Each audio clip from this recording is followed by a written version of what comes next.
এক্ষেত্রে জুলাই গণ অভ্যুত্থান বিষয়ক পুরাতন কোনো মামলা চলবে না, নতুন মামলাও করা যাবে না।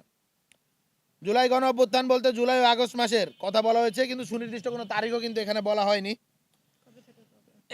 আগস্ট মাসের কত তারিখ পর্যন্ত আসলে এই দায় মুক্তি থাকবে, দায় মুক্তি না থুকু আসলে দায় নির্ধারণ, সেটা আসলে বলা হয়নি।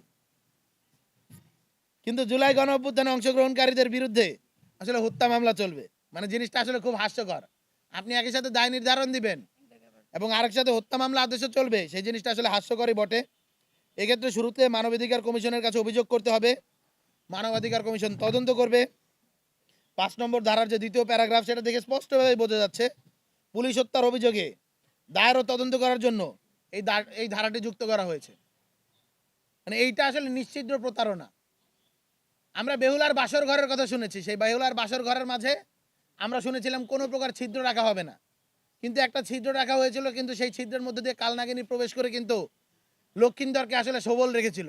এই যে ৫ নম্বর ধারা, সেইটা হলো গিয়ে সে বেহুলার বাসর ঘরের সেই যে একটা ছোট্ট একটা জায়গা, সেই গর্ত, যেই গর্তের মধ্যে দিয়ে একটা ছাপ প্রবেশ করে আমাদের প্রত্যেককে আসলে দংশন করার ব্যবস্থা আমাদের সম্মানিত স্যার আসিফ নজরুল স্যার, আমাদের ডক্টর মোহাম্মদ ইউনুস সাহেব এবং ছাত্র উপদেষ্টারা করে রেখে গেছেন।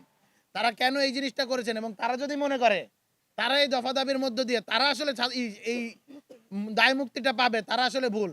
বরং তারা যারা আসলে এই আইনি লড়াইয়ের মধ্য দিয়ে ছিল এবং তারা যারা গভর্নমেন্টে ছিল, আমাদের নামের আগে তাদের নাম আসবে, এবং তারা আসলে যদি ঝোলার হয় তারা আমাদের আগে ফাঁসিতে ঝুলবে।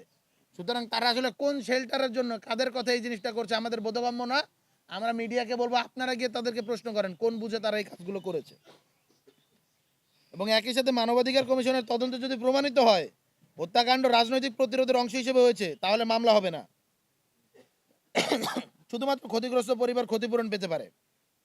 আর যদি প্রমাণিত হয় বিশৃঙ্খল পরিস্থিতি, অপরাধমূলক অপব্যবহার করে হত্যাকাণ্ড ঘটানো হয়েছে, তবে তদন্ত প্রতিবেদনে চার্জশিট হিসেবে গ্রহণ করে মামলা দায়ের করা হবে।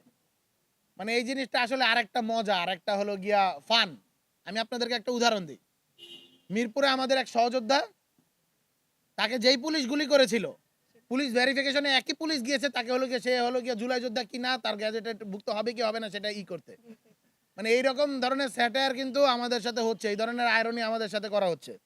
ফলত এই পুলিশ বা এই মানবাধিকার কমিশন যারা তদন্ত হবে, তারা যে অ্যাকচুয়ালি প্রতিবেদনটা দিবে কি দিবে না, সেটা নিয়ে আসলে আমরা সন্দিহান, এবং এখানে আমরা আমাদের নোট অফ ডিসিশন জানায় রাখতেছি, এবং এটা নিয়ে আমরা আমাদের পরবর্তী যে রাজনৈতিক কার্যক্রম সেই জিনিসটা চালাবো, সেটার ঘোষণা আমরা দিচ্ছি। এই পর্যায়ে গণভোট বিষয়ক যে আমাদের ঘোষণা, আমরা সেই ঘোষণাটি দিতে যাচ্ছি।